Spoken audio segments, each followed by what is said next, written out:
സ്ത്രീകൾ പൊതുവെ എങ്ങനെയാ വിഷമം വന്ന കരയും. ആ കരച്ചിൽ കണ്ട് ഏതെങ്കിലും ഒരു ബോയ് ഉണ്ട് ചോദിക്കും എന്ത് പറ്റിയെന്ന് ചോദിക്കും. പക്ഷെ ഒരാണില്ലേ, ഒരാണ് ശരിയായ ഡിപ്രഷൻ സ്റ്റേജിലേക്ക് പോയി കഴിഞ്ഞാൽ എനിക്ക് തോന്നുന്നത് അവൻ ആർക്കും മുഖം കൊടുക്കില്ല, ആരോട് സംസാരിക്കാൻ ഇൻട്രസ്റ്റിംഗ് ആവില്ല, പിന്നെ വേറെ ഒരു വാക്ക് പോലും കേൾക്കാൻ ആഗ്രഹിക്കില്ല. കാരണം ചില ആൾ നെഗറ്റീവ് കേൾക്കുക, അല്ലെങ്കിൽ വിളിച്ചിട്ട് എന്താ ഫോൺ എടുക്കുക എന്നുള്ള ഒറ്റ ചോദ്യം മതി. നീ എന്താ വിളിച്ചിട്ട് മൈൻഡ് ചെയ്യാതെ, നീ എന്താ പഴയ പോലെ സ്നേഹിക്കാത്തത് എന്നുള്ള ഒറ്റ വാക്ക് മതി, അവനപ്പോൾ ഫോൺ സ്വിച്ച് ഓഫ് ചെയ്യും. അപ്പം ആ സമയത്ത് കൊടുക്കേണ്ടത് വെച്ചാൽ ആളെ അറിഞ്ഞ് മനസ്സിലാക്കണം. അപ്പം ആൺകുട്ടികൾ മാക്സിമം പുറത്ത് ആരുടെ മുന്നിലും കരയില്ല.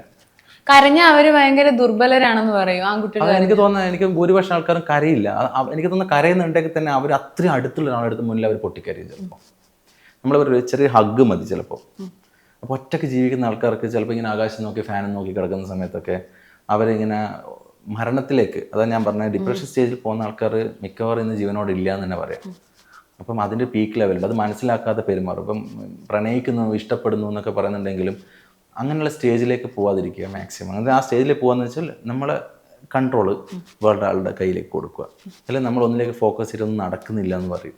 അപ്പോൾ നമ്മൾ അതിൽ നിന്ന് ബാക്കോട്ട് പോവുക. പിന്നെ ആരുടെയും വാക്ക് മതി തകർന്നു പോകുന്നു, ഞാനൊന്നും ഒന്നും ആവുന്നില്ലല്ലോ, ഇത്രയും നാളെ നീ ഇതൊക്കെ ചെയ്തിട്ട് നീ എവിടെ എത്തുന്നില്ലല്ലോ എന്ന് പറഞ്ഞുകൊണ്ടിരിക്കും. പക്ഷെ എത്തുന്നില്ല എന്ന് പറഞ്ഞതിൻ്റെ അടുത്ത സെക്കൻഡിലായിരിക്കും നമ്മുടെ ലൈഫിലേക്ക് ഒരു കോൾ വരും.